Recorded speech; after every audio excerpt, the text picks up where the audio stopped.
Hello, everyone. Welcome back to another episode of Believe in Bears. My name is Joey Christopoulos, my co-host Corey Wootton. You're going to want to stick around for this episode because the Bears made headlines during the NFL trade deadline. Yeah, that's a thing. But first, let's talk about our sponsor, BetOnline.ag. It's the #1 source for all your football betting needs this season because they got the latest odds, matchup info, player news, game trends, you name it, they got it. And they're giving away free contests all year long with live betting, live scores, and giveaways as well. So what are you waiting for? Go to BetOnline.ag and you will receive a 100% welcome bonus. I repeat, 100% welcome bonus with your first deposit. That is only when you use promo code BLEAV, BLEAV, to receive that reward. Bet online where that game starts. Ladies and gentlemen, thank you so much for coming into the podcast. So much to cover, so much to talk about. I mean, it's already in the rearview mirror that the Chicago Bears lost to the Dallas Cowboys 49-29 last week because we got to get ready for Bears Dolphins this week. We're going to preview that, give our final score prediction. But first, we got to talk about a couple of trades. So let's bring in my co-host, former Bears defensive end, former Northwestern Wildcat,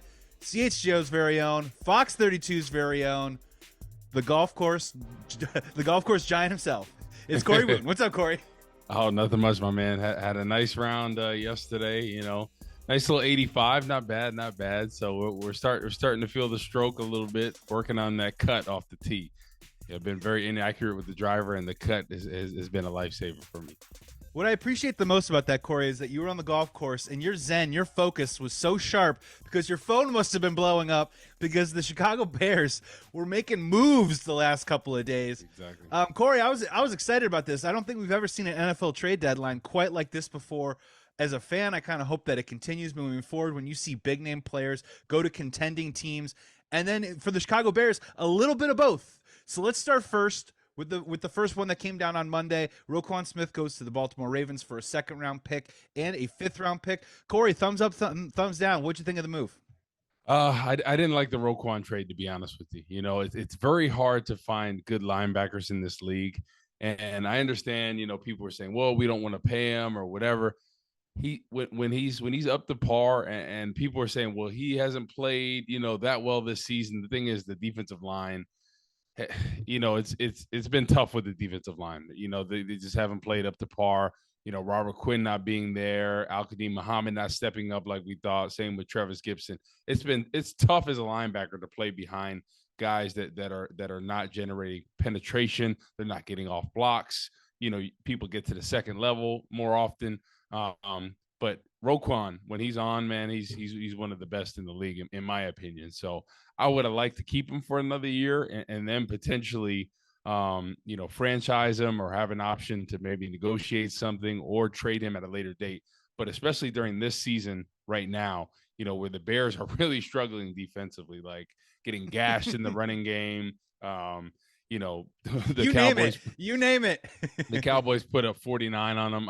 I just don't like it because, you know, it's people talk about draft picks, right? Which is good. But the thing is, I'd rather have a proven guy every time before I'm banking on a draft pick. Drafting is like playing roulette, right? Like 50%, you know, black or red, right? It's 50% chance, in my opinion, you know, and the thing is, guys usually don't develop well. You know, some do, some don't, but you're banking on you drafting somebody and, you know, projecting where they're going to be. But I'd rather have a proven guy that's, you know, Roquan's a 2-time All-Pro. So I don't know. I think it was just a tough situation to let go of him, and I wish they would have kept him. Corey, it's a strange situation, right? Because as you just mentioned, when you trade guys, you typically aren't trading the draft picks that you hit on, right?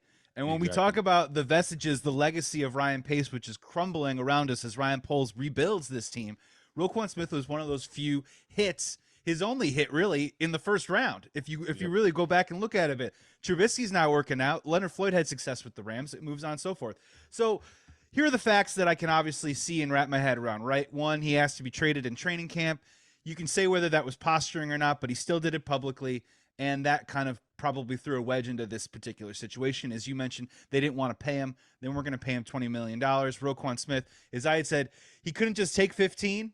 We couldn't meet in the middle there. It didn't really seem like it was going to happen. And now here we are. He's going to be on the Baltimore Ravens. I got 2 questions for you, Corey. The first one is, if you could take a guess, when Roquan Smith represents himself as the player, you know, which side do you think probably walked out of what happened in training camp the most bruised, or maybe the side that was most ready to maybe move on? Was it the Roquan camp, which is just Roquan, who didn't get the money that he wanted, who's going to head into his walk year, who might be looking at a franchise tag or might be looking at something else? Or was it Ryan Poles, who, when Roquan Smith says stuff like, they negotiated in bad faith, and the first GM kind of looks like silly, you know what I mean? He kind of went out there and Exactly. publicly said stuff about. So when Yeah. that ended, who do you think walked away being more bruised?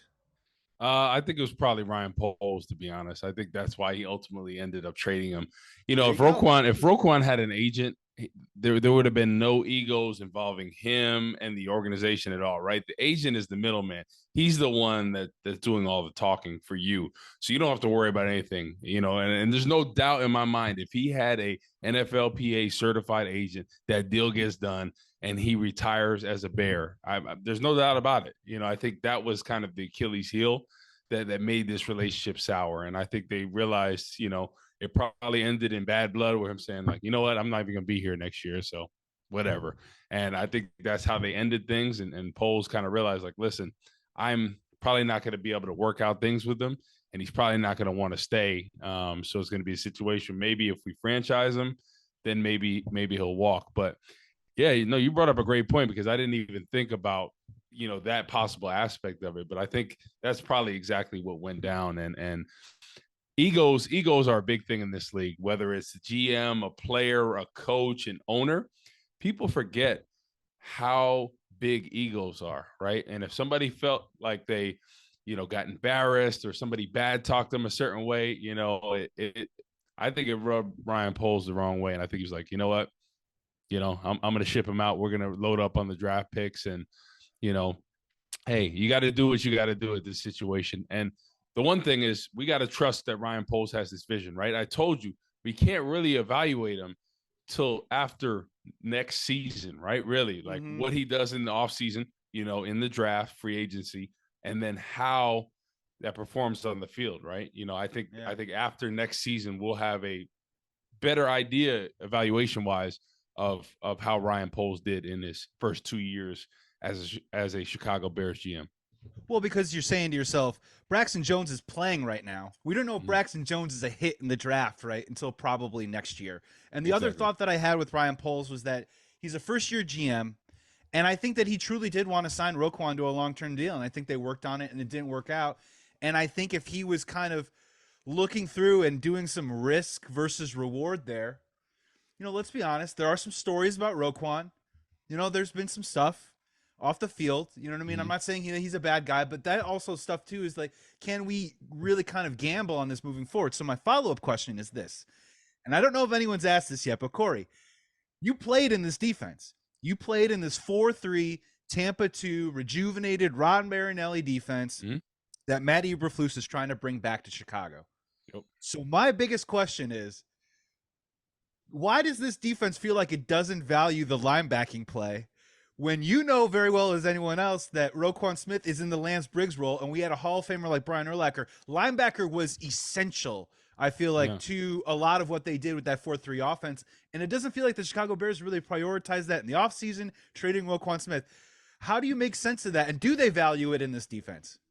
It should be valued. I just don't know right now, to be honest with you, because you look at what Roquan had, right? Great speed, and that's a staple in the Tampa 2 defense, right? You look at Brian Urlacher, Lance Briggs, and like you said, Lance Briggs and Roquan Smith, they were playing similar roles, like basically the same exact role. So I wish it's Roquan is so young and he's so talented, and I feel like he hasn't even, hit his full potential yet. So that's why, for me, it's disheartening.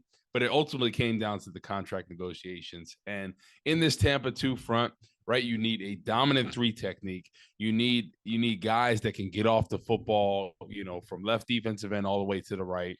You need a nose that's athletic, is speed, quickness. That's the biggest thing in the Tampa 2, is gaining penetration, putting the pressure on them with 4, rushing cover, right? And the coverage has actually been pretty good this year, especially the past couple of weeks, right? A young secondary, they've stepped up. It's been the defensive line that's been struggling, right? And then we traded away Robert Quinn, And then all of a sudden, I'm like, oh no, here we go, right? And you look at what they put together against the Cowboys, right? After they're playing one of their best defensive games against the Patriots, who were coming off a huge win against Cleveland the week before, looking good, putting up 38 points. And all of a sudden, we're like, oh no. I think people really misunderstood the impact that Robert Quinn had out there, as a leader. And look at Roquan breaking down, in the press conference about him. So I think that tells you everything you need to know. And that's what I worried with that trade, with Robert Quinn, right? I think that made more sense than the Roquan one for sure. Robert Quinn's not here next year, right? But then you could bring Robert Quinn back if you want next year. Exactly. If you really wanted to, you could definitely do that for sure. I mean, here's the thing is that, look, I understand, and we're about to get to the other trade, and I think the other trade helps me make sense just a little bit about what they did with Roquan, but also there's just kind of a couple of things that sort of worry me a little bit is you're right, man, Roquan has got a lot of primo elite years left to go. I think it's really hard to you're either in the boat where you overpay for the linebacker, right? You get the Danny Trevathan with that extra tacked on year that you're going to have to eat later on down the road. You're putting yourself in that position. And also, man, in my opinion, I think it's really hard to draft deeper in the draft linebacker. Unless you're getting a guy up top. I think that third and fourth round guy, I always think of a guy like John Bostic. If you remember John Bostic, when he came into the league, he had a hard time staying on the field for the Chicago Bears. But if you look his career forward 4 or 5 years with the Colts and the Steelers, he actually learned the position and actually became a steadying force. Not elite, but he had to learn after a long time. So that's kind of, we already had that locked up with Roquan. I think they're going to look back on it and sort of say, man, I really wish we could have gotten that done. It might have been the money that was worth being spent at that particular time. Yeah, they're definitely going to regret that one. I think 100%, because Roquan, what he's going to do is play at all pro level for Baltimore, who's a contender. And, it was a tough season to begin with, right? Defensively. And then after trading Quinn, people say Roquan didn't play the best game. I mean, maybe that had something to do with it. Some say Roquan knew that he was getting traded on Saturday. Yeah, that's what a lot of people are saying. So think about it. You're not even going to be for this team. And listen, everybody's a competitor, and they say, well, you have to put your best foot out there and go there and do that. But listen, like that's got to be a mind fuck in a way. You know what I mean? That you're all of a sudden like, okay, I'm getting traded on Monday and I'm playing for this team, and they want me to go out there, put my body, put everything on the line for this team. Don't get hurt. I'm not even going to be here. At that point, don't get hurt. Yeah. Exactly. So but yeah, I think they're going to regret this, because it's hard to find guys in this league that can play well. And Roquan I'm telling you, like if he continues the trend that he has the past couple of years, he will be a Hall of Fame player for sure. And I think the Bears missed their mark. And hopefully, I wish he would add an agent, because we wouldn't even be talking about this right now. He'd still be on the team. He'd be locked up for another 4 to 5 years. So that's an unfortunate one. But I really like the Claypool trade. Like I really like that one, to be honest with you, because it gives Justin Fields weapons. So anybody that kind of thought, Ryan Poles and this organization didn't feel comfortable about Justin Fields and his future, this tells you everything you need to know, right? They're spending a second-round pick on a guy, Chase Claypool, in my opinion, that he hasn't even scratched the surface of what he can do, Joey. I mean, you look at his highlight tape, and I watched him the past couple of years. Listen, he had Big Ben in his last year that was kind of struggling to get the ball downfield. Then he has Trubisky and Kenny Pickett as their quarterbacks this year that have struggled. So I take these last 2 years with a grain of salt. You look at what he did in his rookie year was impressive. I think he had 9 touchdowns, just highlight reel, 6'4", 238, has speed, has size. And who knows, he can maybe turn out to be a true number 1 receiver, right? And then he complements Darnell Mooney. And then who knows, with Harry in there, if he gets healthy, maybe he can be another guy that can step in and be a number 3 receiver or a number 2. Who knows? But I love the Claypool pick. He's only 24 years old, right? Yeah. At this point, hasn't really had injury issues like that. All the size, speed, etc. Hasn't scratched the surface yet. So hats off to Ryan Poles for getting that done.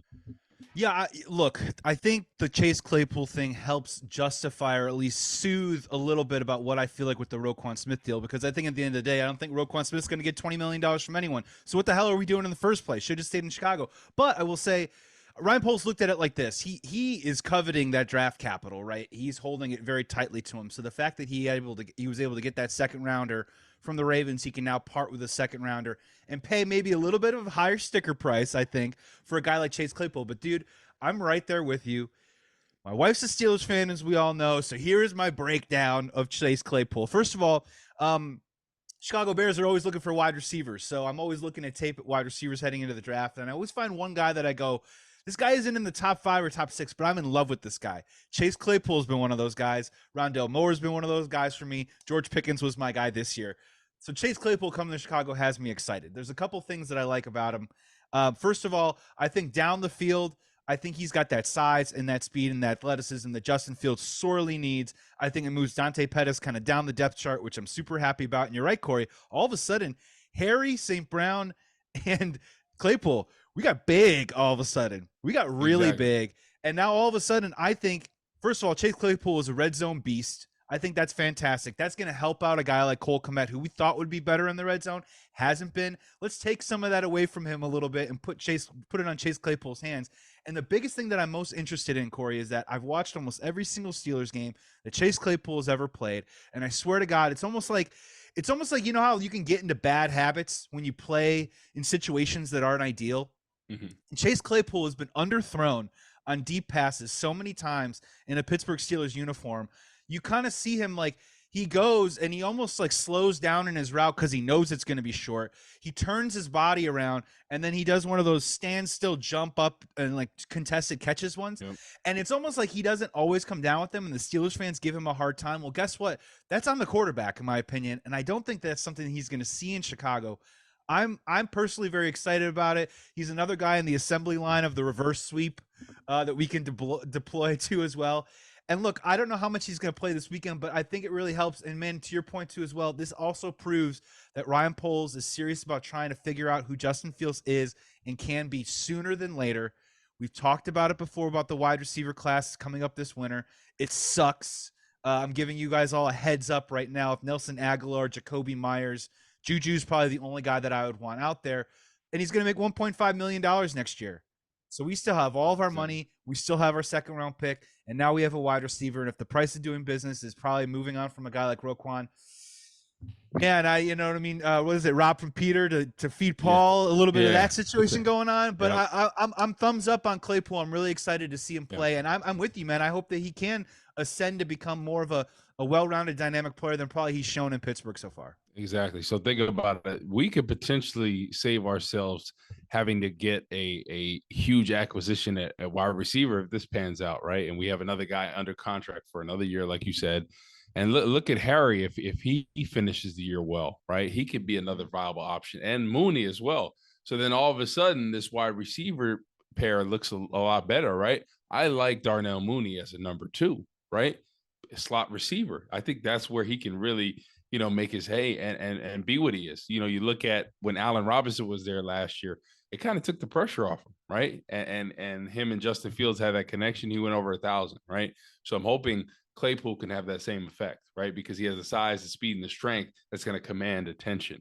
And then all of a sudden, you get them over the top, and then all of a sudden, Darnell Mooney underneath. So it works together. And then if Harry can come alive, he looked great in the Cowboys game. That touchdown, using his big body. He's another big guy, 6'4", 228, right? You can't teach size over there. So, in that red zone, he was able to block out, that cornerback. Justin Fields hit him right on the money. So that having those big bodies in the red zone are going to help him out a lot, right? Because Cole Kmet really hasn't come alive. Like we saw last game, he had the great touchdown. But as a whole, he really hasn't been a consistent red zone target for them. So hopefully this will open up things. And, anybody that doesn't feel like Justin Fields is going to be a great quarterback, I don't know what you guys are looking at, especially the past couple of weeks. I think he showed everything with limited offensive line, limited weapons at receiver. He has literally put the team on his back, especially against the Cowboys. Great team in the Cowboys where he doesn't turn the ball over. There was, we had that one pick. It got called back. That wasn't his fault. It got tipped too. And, he's responsible for 3 touchdowns, 2 passing, 1 rushing. I mean, they could not stop him rushing the football. I mean, it's unbelievable what he can do. He's the closest thing to Lamar Jackson. And at the end of the day, when he fully develops, I think he will be a better passer for sure. And I think he can be a perennial Pro Bowler, a guy that is a nightmare for opposing defenses. Look at DeMarcus Lawrence. He had himself a tough game. He had the sack at the end, whatever. But one-on-one on Justin Fields, oh my goodness, right? Like, good luck, right? Zone reads, hit the corner on him a bunch of times on boots. Like, Justin Fields is a defensive end nightmare, right? Yeah. Like, not even Micah Parsons is catching him, and he's one of the most athletic guys. Like, Justin Fields, one-on-one on a defensive end. Good luck, Chuck. Well, my final point really quick on Chase Claypool, just to accentuate what you're saying, is that two things. One, if you said to yourself week 9 of last year, would you trade Chase Claypool for Allen Robinson? You would do it. And you would probably do it again this year. And guess what? He's making $13 million and Chase Claypool's making 1.5. That's an important thing to remember. The other one, too, is that Chase Claypool is a fantastic run blocker and pass blocker, too, as well, as a wide receiver. He can get out there and he can be physical for a team that's leading the NFL with 188 rushing yards a game. And real quick, Corey, before we get to Corey's keys to hopefully a Bears victory versus the Dolphins, let me just say something real quick about Justin Fields. And let me just tack on. I'm not going to, you've just said everything that I really feel like and emotionally right now. But the people out there right now that are saying that what Justin Fields did against the Cowboys was garbage time. All right. Can I just tell them to shut up for a second? First of all, we were down 14-0. He came down and scored and brought us to 14-7. Okay. It's not his fault that the defense only allowed one punt in that entire game. All right. They went down 21-7 and then they went down 28-7. And Justin Fields kept leading his team back all the way up to the point where it was 28-23. Okay. So no, that was a real live game. Dallas was still continuously trying to score throughout that game. They wanted to put up 60 on us. They got 49 on us. So don't tell me for a second that they were leaning back and letting Justin Fields do whatever he wanted. Justin Fields, in my opinion, wants to rip the ball 25 yards down the field. But I think for the first time, Corey, man, you see it, dude. When he gets back there, we've talked all about that decision-making when he plants that back right foot. And I think he's got that control now. If he knows the spacing, he understands when to tuck and run. He knows when to rip it. And he's got that first step now, that long first step that helps him evade the pass rushers that I think he learned over the offseason that we didn't see last year. I just think the dude looks poised, comfortable, and he's starting to toy with people. Literally, you can tell with defenses now, Corey. Can you smell it with opposing defenses that they don't know what he's going to do on any given play? Like, they really don't, right? Yeah, and that's when he's got him in the palm of their hand. It's unbelievable. And I look at the Cowboys game, right? You look in the first drive, I thought, the first play of the game, I loved it. You being aggressive, taking a shot deep. And hey, that was one of two plays for me that Justin Fields missed the mark on, right? The long bomb to St. Brown, right? Yeah. Should have let him, right? You put it only to where he can get it, right? It's like in golf, right? Never leave the birdie putt short. Never leave the bomb short. So he's got to lead him a little bit more. And the other one was the Pettis, right? When Pettis had a step on him, he's just got to hit it at the corner, the pylon, and just let him go and get it, right? It's either he gets it or nobody at all. So he missed the mark on those two. But other than that, I mean, once he got on the move in that second drive, everything started to open up, and that's how he gets confidence, right? He's a lot like Lamar Jackson in a lot of aspects, right? Lamar Jackson gets going when he can get on the move. You look at Justin Fields, once he started scrambling, once they started getting the rollouts, with design runs, then all of a sudden he has this little pep in his step. And then all of a sudden I can just tell every game when he starts to get confident, right? And it's like in basketball, right? LeBron may be, not feeling that well early on in the game, and all of a sudden he has a big dunk, boom. The crowd gets into it all of a sudden. That gets him going. And then all of a sudden he's like, okay, cool. Sometimes as athletes, you just need that one little confidence building play that you're like, oh, okay, I got it now. So that's what you see from Justin Fields. And hats off to Luke Getsy. It's a few weeks in a row of calling pretty good plays, to game plan for Justin Fields' strengths, what he does well, and you talk about, I was really nervous about this defensive line, really dominating this offensive line. And they played pretty well, to be honest. Some of the sacks came at the end of the game when we really needed to score and we dropped back at that point. I take that with a grain of salt. But for the most part, against one of the most talented fronts in football, right, with the exception of the San Francisco 49ers, this offense had a pretty good game plan against them. And that's what I'm saying. Like, they don't have the weapons yet, right? They don't have the offensive line yet. Imagine, when we solidify this offensive line, we maybe get another weapon in the offseason, right? We have a talented running back tandem. Watch out for this offense with Justin Fields, right? Because if you could buy him another second where he can really sit back there, scramble, I mean, teams are going to have to keep a spy guy every time. You know what that means? When he has the weapons, that one less defender covering in the pass. So Yep. so next year, I think it's going to be a different ball game because Poles is going to surround them with talent, right? So I'm just trusting, and the Bears fans should trust the process right now. It's going to be a tough rest of the season defensively, no doubt about it. But I think we're going to see this offense continue to improve, which we have. So I think that's the one good thing, right? You said this from the beginning. The one thing is all about Justin Fields this season. This is what this season is about, right? Getting him confident, right? And just getting him to play better. I think we've accomplished that thus far, right? Early on, it started out slow, but he's been rising since, right? And I think everybody around the league, analysts, players are realizing that Justin Fields is that dude, and he hasn't even come close to scratching the surface of what he can be, right? So think about it. Think how scary that could be when he gets another weapon. He gets an offensive line that can block with a great running game.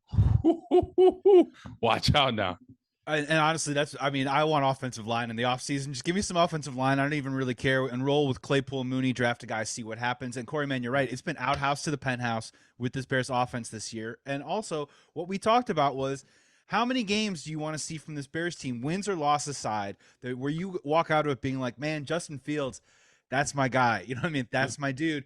And we're starting to stack them up a little bit, man. I mean, I'm counting, I think, at least 4 or 5 now where I'm like, man, two in a row, though. Yeah, 2 in a row. And you know what? Really impressive stuff. And Corey, man, it started so historically bad. If you look at the last 3 games, Chicago Bears in total offensive yards, 8th in the NFL.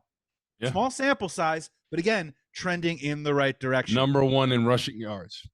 Number 1 in rushing yards, dude. Average, 240 last week. We're popping 200 a week the last 3 weeks during that span. So, I mean, look, all these are just pieces that are going to be moving forward that we want to continue to progress. And we're seeing that progression right now. So, Corey, you mentioned that defense a little bit. So it's time. I'm dying to hear it, man. Week 9, the Chicago Bears are taking on a Miami Dolphins offense that I think is top 5 in the NFL right now. And I've got some stats. Explosive. And I'm terrified. So tell me, let's just go to Corey's keys to a Bears victory in Week 9. What is it going to take on the lakefront? What is the first key for you to beat these Dolphins? Ooh, well, I'm looking at this game. And Brian Urlacher, Dick Buckus. We need them in their prime. 5 Corey Wootons. No, I think it comes down to this, right? Like, how are we going to generate pressure on Tua, right? Because you look at the Miami Dolphins as a whole, they're not a run-heavy team, right? Mozart, he's okay at times, but I think their mantra is really sticking to the pass. Real quick, 28th in the NFL, 88 rushing yards a game.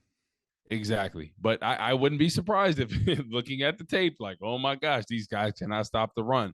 But usually teams stick to their guns, right? That's just what teams are, right? Very rarely do you see teams kind of divert from the game plan of what's been working all season. So they have 2 of the most explosive wide receivers in the game. They have a great tight end. So I look for them to pass the ball. How are we going to pressure Tua, right? Because at times when he's been pressured, that's when he struggled a little bit, right? When they keep him clean, he has time to throw. He has time for Tyreek Hill and Waddle to go deep. They go up and make plays. So it's going to be critical about pressure up front, right? And we haven't generated consistent pressure with a front 4, especially without Robert Quinn there. Really worries me. So how is Alan Williams going to dial up the blitz package? Because they're going to have to do that. We're going to have to run games. We're going to have to run stunts. We're going to have to bring different guys off the edge, whether it's a cornerback, whether it's a safety. We must do that in this game. And, it comes down to the pressure. If you can pressure Tua, he gets a little erratic with the throws and whatnot. So it's going to come down to that. I want to see how they're going to pressure him with the front 4 and the blitz. Yeah, Corey, right now the Miami Dolphins are 2nd in the NFL with yards per attempt at 8.4. They're 3rd in the NFL, 6.2 yards per play gained. So, and they're getting Jeff Wilson. So I don't know if Jeff Wilson's playing on Sunday. He gashed us up pretty good when he played us in Week 1. I don't know if that's really going to be the story there. I mean, I'm looking at guys like Tyreek Hill, who already has it's November 2nd, and he's got 961 receiving yards right now. 7 games of 7+ receptions so far this season. 4 games of 160 Wait, you said plus 961 yards. Right now, it was just Halloween, Corey. So he's probably going to break if he stays on this pace, he's going to break the record by a lot. He's already got 4 games of 160+ receiving yards. And are you telling me Kindle Vildor's taking him? I mean, it's going to take a village. I don't mean to take a shot at Kindle, but you know what I mean? I'm terrified. Every team in the NFL tries to stop him, and guess what? They can't. Jalen Waddle also 727 receiving yards right now. 5 touchdowns. They are going to combine, Corey, possibly for 3,500 yards of Tua's I think passing. they'll do that easy. Just the two of them. Just the two of them, I dude. think they'll do that easy. And I think if Tua wasn't hurt for 2 of those games, he sat out for a concussion, Tyreek Hill might have over 1,000 right now, and Waddle might be at 900. Honestly, like I don't understand why so many people are so down on Tua. I'm like, all he's done is make plays, and I understand he's had wide receivers that have made plays for him, right? But that's a mark of the team, Mike McDaniel's putting him in a position to succeed. So his success is their success. So I don't understand why people are like, oh, he's not that good, and I don't believe in him. Listen, their offense has been flourishing. Okay, a year ago when he was there, it wasn't, right? Why? You surround him with talent, and you have a talented play caller. So what's the big deal? Why are people so down upon Tua? What he's done? I said that. I said honestly, you could make an argument right now. He's top 5 in the league at quarterback, and like, what? No, the way he's playing offensively, how could you dispute that? You know? Dude, he threw for 386 last week in a league right now that isn't going for over 300 yards with its passers right now. And dude, for me, it's a little bit of a sins of the father situation of you look at that owner who isn't awesome. You know what I mean? They tried to court Tom Brady. You know, they had Brian Flores. They kind of kicked him out the door. We all know that story about trying to incentivize them to lose. And the guy had this really bad hip injury, Tua, and they came and they bring him back. And they didn't protect him in the right way in the public eye because they were benching him and pulling him in games when he clearly wasn't healthy, when he clearly wasn't ready. And, you know, God forbid, once a guy gets actual weapons in the NFL, the guy can succeed. You know what I mean? I'm sorry. It's not Devontae Parker and Cedric Wilson anymore. Yeah. It's Tyreek Hill and Jalen Waddle. You know what I mean? Which is real quick. I want to toss in my key real quick before you get to your next one. My key to this game is just called net neutral. And, Corey, this is what I mean by net neutral. I'm already conceding the fact that this Dolphins offense is going to give the Bears defense problems, okay? Just what I want to see is can they just keep it in neutral for the first quarter, okay? Don't make it 21-7 in the second quarter, all right? Can we make this a competitive game? Can we make it in the second quarter it's 14-10 or 10-7 or something like that? Because I want to see the Bears get into a track meet. But they're not going to be able to get into a track meet if it's 24-10 in the early part in the second quarter and the offense has no chance because every time the Dolphins get the ball, they score right away, okay? So they just need to play competitive football. They're going to give up points, but just let us hang around in there. Let the offense get cooking a little bit. Let's make this fun. Let's turn it into a shootout. But the only way to do that is just we can't let them score in the first 4 possessions of the game. That's one of my keys. A little net neutral here early on. Yeah, my key is Luke Getsy. Stick with the plan, right? The past 2 weeks, hats off to you, right? People were claiming you were a genius from the beginning of the season. We didn't see that early on. And the past couple of weeks, what you've done with the roster and the weapons that this offense has been remarkable, right? You put Justin Fields in a position to succeed. You've relied on the run game. Work the play action, getting him on the move, things he's comfortable with, right? And we put up 29 points on the Cowboys, right? The previous week looked good against the Patriots. So let's build off this, right? And stick with the same game plan. Don't worry about the defense, right? At that point, that's on them, right? Control what you can control. And I know it's a team game, but Luke Getsy, focus on the game plan that works for you. And if that game plan, right, running the football, because we're the number 1 rushing team in football right now in the NFL, right? Rely on that running game. What is it going to do? It's going to keep that talented Miami offense off the field, right? And that's how you win a game like this, right? Time of possession, right? Every year you see you see the talented offensive team comes into town, and all of a sudden they're like, nope, we're going to run the football. We're going to run the football. We're going to hold the ball. We're going to keep you from having the football. And all of a sudden, before you go, you're in the fourth quarter, and it's like, oh, it's 17-14. Okay, we got a shot. It's 21-14. It's a close game. So control that time possession. Rely on that run game. Get Justin Fields confident. Get him on the move. Give him the option, the run-pass option. When you can do that, it's a nightmare for defensive linemen, right? And then all of a sudden, you take an extra defender out when they have to spy for him. So keep with that same game plan. I love it. I'm gonna stick with one of my keys too as well that I did last week, which kind of bit us in the ass. I said protect the football. That Dave Montgomery fumble, I'm not saying we were going to beat the Cowboys, right? We lost by 20, but I'm saying that was a real game changer, right? That turned the game from, oh, can the Bears get themselves back into it, into no, they extended the lead to 2-3 scores. We're in a lot of trouble. So you got to protect the football. And the other part about it is I just want to see clean football, because the Dolphins are the fourth most penalized team in the NFL right now. So that's going in our favor. But honestly, I just want to see clean football, because I just give Justin Fields a chance, right? No turnovers, no holding penalties. Just let the kid play, all right? That's just what I'm not saying that's going to lead to a victory. I just think that's going to lead to Justin Fields' success. Get out of his way, everybody. Yeah. Corey, we've been talking about this since last year with Matt Nagy, when we said, holy cow, is it possible that the football in Justin Fields' hands is the best shot the Bears have to win football games? We said that last year when he wasn't playing very well. Corey, that time has come. The ball is in his hands. That is our best shot to win games. Keep it clean. Protect the football. We have a shot to win. QB1, baby. I love it. Love it. And my last key is win the turnover battle, right? In a game like this, where I called it time of possession, you have to control the football, but defensively, right? Eddie Jackson, Kendall Vildor, right? Brisker, step up with some big turnovers, right? That's Brisker played pretty well last week, though, to be fair. In a 49-point game, he played pretty good.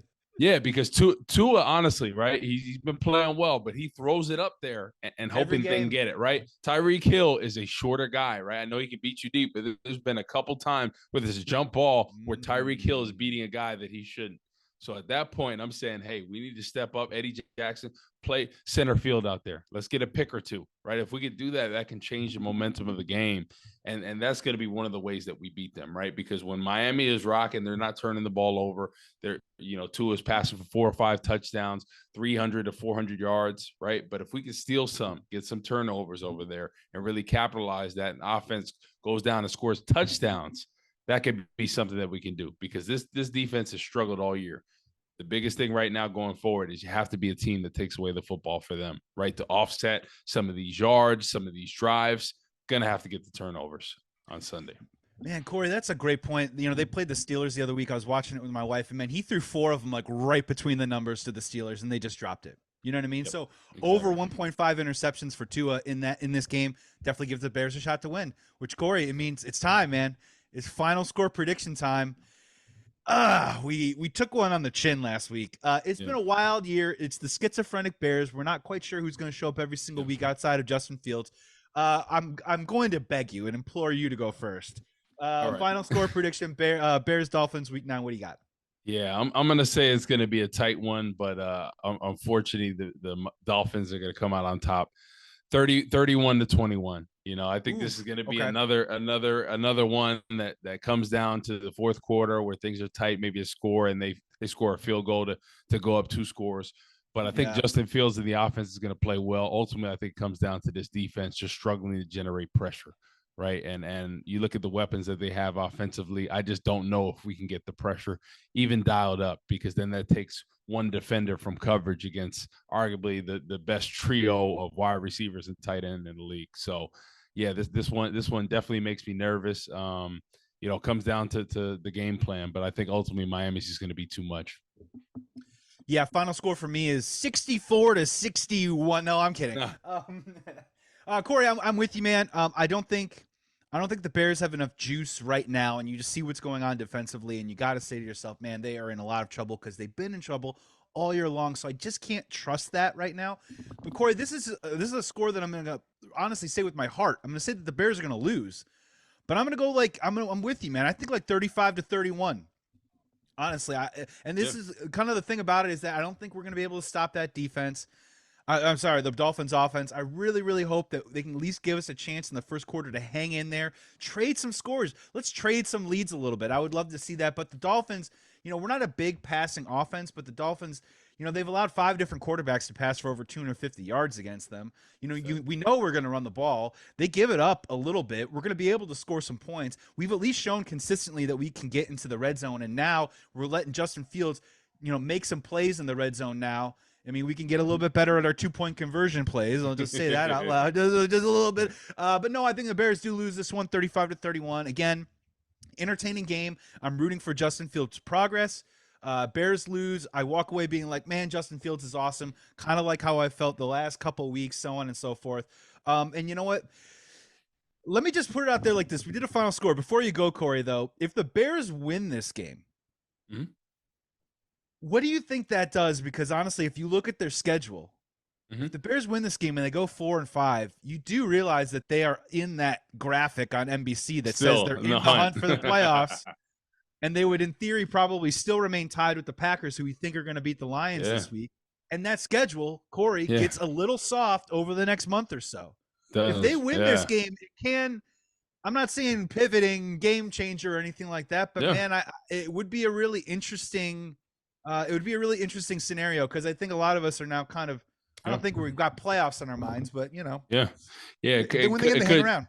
It could change things a lot, but I just ultimately think this defense just isn't talented enough to stop really anybody, even the Lions or any of the other teams. Green Bay, has been struggling. I just don't believe in this defense. After the Patriots game, I felt really good about the direction of defense, right? Especially after the Patriots were coming off a huge win in Cleveland, beating the brakes off, put up 38 points. I'm like, oh, I feel really good about this Bears team. And then they traded their two captains. Exactly, which is kind of frustrating because, I understand you're on the mindset of next year, right? But you still have to get through this season, right? And you have to make things competitive. I don't care, whether you're winning games or not. You just don't want to get blown out. You don't want to have somebody put up 49 on you. And we're going to, put up more. I mean, the Cowboys, even at the end of the game, on 3rd and long, they were like, shoot, we're going to drop back and pass, even when we're up 49 to 29 on you. So, yeah, it's just tough to see. But yeah, I'm just hoping that we could just be competitive. That's all I ask for. I'm hoping turnovers can offset the lack of talent and lack of play. It's going to be a rough rest of the season, honestly, if we can't figure how to generate pressure and how to stop the run. Those are, especially stopping the run. That's like a non-negotiable, and that hasn't been able to happen. So, yeah, it's going to be a tough stretch. The only thing that I'm looking forward to, like you said, is just Justin Fields continuing to progress. That's all I'm worried about, right? Because people were up and down about him, but I think they've realized that he can play. And like we've been saying, you just need a play caller to script for success for him, put him in position to succeed. That's all he needs. And he showed you everything you need to know. If he has weapons, he's throwing for 300 yards. I don't care what anybody says. He's been doing it with Austin Pettis as his best receiver at times. And that's telling. It's no disrespect to him. He's an NFL player, but he is not a number one. He is not a number two. It's okay. I don't even know if he's a number 3, and that's no disrespect at all, but it is what it is this year. Yeah, it's been tough. So you combine, Claypool when he's going, and then all of a sudden Darnell Mooney when the pressure's off him, and potentially Harry and another target. And your boy brought Byron Pringle coming off the IR, man. Exactly. So we'll see. No, it'll be interesting to see because if we can develop some of these guys, right? If we talked about a complimentary room, Corey. Exactly. And so if we can develop some of these guys and maybe save some picks or acquisitions at the wide receiver and not have to use those, as well as the left tackle, if Braxton Jones is our left tackle of the future, I think the rest of the season will dictate that, right? How he fares against some of the more talented pass rush as he goes along, right? Preston Smith, how is he going to go against Danielle Hunter, right? Which I think he did pretty well in that game. Zadarius Smith, some of these guys, Aiden Hutchinson, how does he fare against these guys, right? And if we could lock him up at left tackle, and I'm not saying he has to be a all-pro, Pro Bowler every year, but if he can give us like Charles Leno in his best years, boom, that's money, right? That's a consistent pass blocker that is one of the top graded guys, but maybe doesn't get the street cred that a Trent Williams or some of these guys get. But hey, that's all we need is a stable at left tackle, and then all of a sudden that kind of shifts things, and then we can get a right tackle, and then we really focus on that defensive line, which we are in need of. We are in need of some dudes at defensive line. So yeah, the rest of the season, that's what we're looking for, right? The receivers. Are they going to develop Braxton Jones? Is he our left tackle of the future?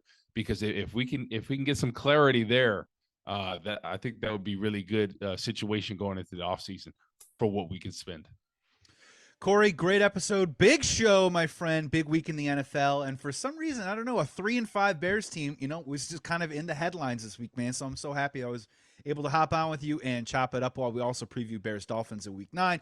Today's episode of Believe in Bears is presented by BetOnline.ag. 100% welcome bonus when you use the promo code BLEAV on your first deposit. Corey, man, awesome time. Good episode. Maybe we're wrong. Hopefully we're wrong this week. We've been wrong a lot with our final score predictions. But you know what, man? It's been entertaining. It sucks being right all the time. I know a lot of people love being right all the time. I love being wrong. I love being proven wrong. I love learning. I love growing and expanding. That's what this whole season is about for me, the Chicago Bears, and Justin Fields. Corey, man, throw out your socials. Great to see you, man. And we'll be back next week, hopefully talking about a Bears win. Yeah, you can follow me on Twitter and Instagram at Corey Wootton, COREY, 2 O's, 2 T's, ON. And another great pod, like you said, man. I know there's been a lot of things happening, shifts in the locker room. Robert Quinn gone, Roquan Smith gone. We did get Claypool, which I think will be a great addition to this offense. But Bears fans, try not to think about this year as a whole, right? As the whole team. Because for me, defensively, it's a wash, right? There's not much we can do to improve at this point, to be honest, right? Yep. Secondary has been good at times if they can capitalize on turnovers. But I think this really comes down to Justin Fields growing, right? Luke Getsy really becoming the play caller that we all thought he could be, right? Coming from Green Bay, Aaron Rodgers praised him. People around the league praised him. Darnell Mooney talked about him being a genius. And now we're starting to see stuff come together and him really growing as a play caller. And him and Justin Fields working together, that relationship is going to be critical, right? And we've seen it blossom over these past couple of weeks. So how is that going to continue to grow and put Justin Fields, have him finishing the season very confident, right? Completing some of these down the field throws, the shots, the bombs, the timing of aspects. So I'm looking forward to that. And hopefully him and Claypool can really gain a great connection together. Bumble. And recovered by the offense. And go into next year, with a great feeling about where the direction this team is going, right? So this is all about Justin Fields. So fans, this season, the rest of the season is about Justin Fields' growth, right? If we can win some games in the process, that's great, right? But at some time, you just have to sit back and say, okay, this team, this season is all about Justin Fields' growth, right? Because it's hard to find a quarterback in this league. And I feel like the Bears have finally found their quarterback. It's been a while, right? Jim McMahon has been the most winning quarterback for the Bears, Rex Grote, whatever. We actually found a guy that can play, right? That can run the football. He can do it all. He can pass it. He has a cannon of an arm. It's just about getting him confident, right? And next year, when he has the weapons around him and the offensive line to protect him, mark my words, he will be one of the best quarterbacks in the league. I'm a firm believer in that. You put the weapons around him, you put the offensive line, he will be that, right? And it's almost like sometimes people, think the mark of a good quarterback is how can they perform when they have nobody, right? Look at Aaron Rodgers right now. He is struggling, right? And he's been a classic example of, done a lot with a little, right? He's not really doing that much right now, right? Arguably one of the best quarterbacks to ever play the game. Tom Brady, right? Same thing. He's struggling with some weapons.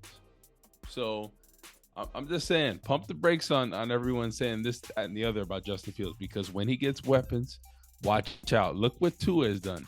And I think Justin Fields is more talented than Tua, in my opinion. Oh, I totally agree. I mean, look what's happening to Justin Herbert right now. None of their receivers are healthy. He's not exactly ascending as a superstar as we all thought he was. And Corey, man, when it comes to quarterbacks, you give me Jim Miller. You give me Jim Miller and Marty Booker and Marcus Robinson, and let's go. Let's go down the field. Let's have ourselves a good time.